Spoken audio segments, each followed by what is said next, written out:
Hi అండి, అందరికీ నమస్తే. ఎలా ఉన్నారు? ఈరోజు చికెన్ కర్రీ చేస్తున్నాను. చాలా చాలా టేస్టీగా, సింపుల్గా, చాలా చాలా బాగుంటుంది. ఈ కర్రీ ఎంత వంట రాలేని వాళ్ళైనా సరే ఈ ప్రాసెస్తో చేయండి, చాలా బాగుంటుంది. ఈ ప్రాసెస్ చూసేద్దాము. ఇప్పుడు ఒక కళాయి పెట్టుకొని అందులో ఆయిల్ వేసుకొని ఆయిల్ ఒక 3 స్పూన్లంతా వేసుకుందాము. ఇప్పుడు ఆనియన్స్, ముక్కలు కట్ చేసిన ఆనియన్స్ వేసేసుకొని ఒక 2 పచ్చిమిర్చి కూడా వేసేసుకొని బాగా వేయించుకోవాలి. ఇలా దోరగా వేయించుకున్నాక మనం అల్లం వెల్లుల్లి పేస్టు మనం సొంతంగా తయారు చేసుకునే పేస్ట్ అయితే ఇంకా చాలా బాగుంటుంది.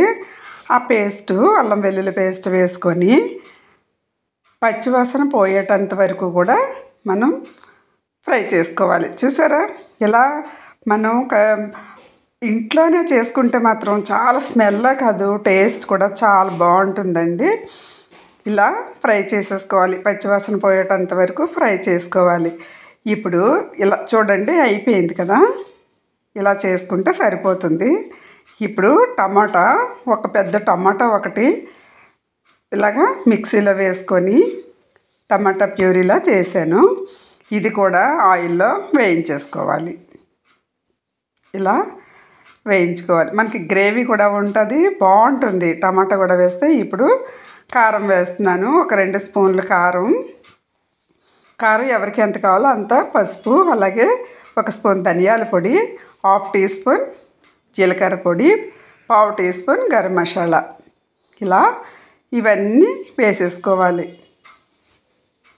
కలిపేసుకొని శుభ్రం ఆయిల్లో ఫ్రై చేసుకోవాలి. ఇప్పుడు టేస్ట్కి సరిపడే సాల్ట్ వేసేసుకుందాము. సాల్ట్ చూసుకొని వేసుకోండి. ఇలా మొత్తం ఆయిల్లో ఫ్రై చేసేసుకోవాలి. ఇప్పుడు నేను చికెను 3/4 కేజీ చికెను శుభ్రంగా కడిగి ఇప్పుడు తీసుకొచ్చి ఇందులో వేసేస్తున్నాను.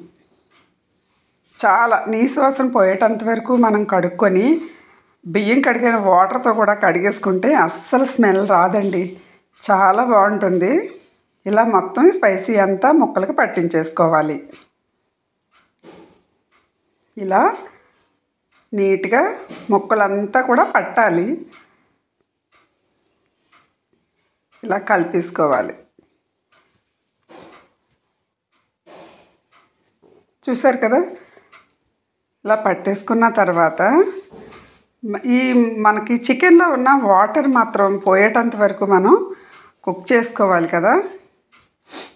ఇలా చూడండి, మొత్తం కలిసిపోయింది.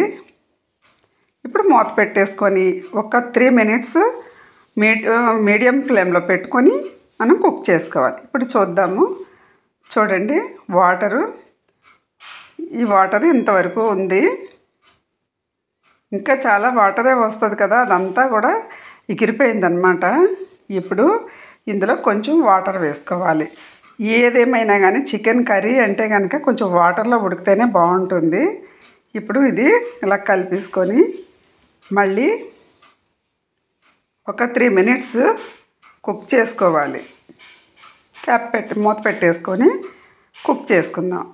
ఇప్పుడు 3 మినిట్స్ అయిపోయింది కదా. అయిపోయిన తర్వాత చూడండి, ఒక టమాటా ఇలాగా తిన్నగా ముక్కలు కోసి వేస్తున్నాను. బాగుంటుంది, చాలా బాగుంటుంది. ఇప్పుడు దగ్గరికి అయిపోయింది కదా, చూసారా.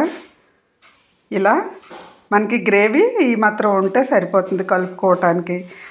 మనకి ఏమైనా గారెలు కానీ అలా టిఫిన్లోకైనా సరే ఈ గ్రేవీ ఉంటే మాత్రం చాలా బాగుంటుంది. ఇలా ఇంతవరకు ఉంటే సరిపోతుంది. ఇప్పుడు మనం కొత్తిమీర కట్ చేసేసుకొని కొత్తిమీర వేసేసుకొని కలిపేసుకోవాలి.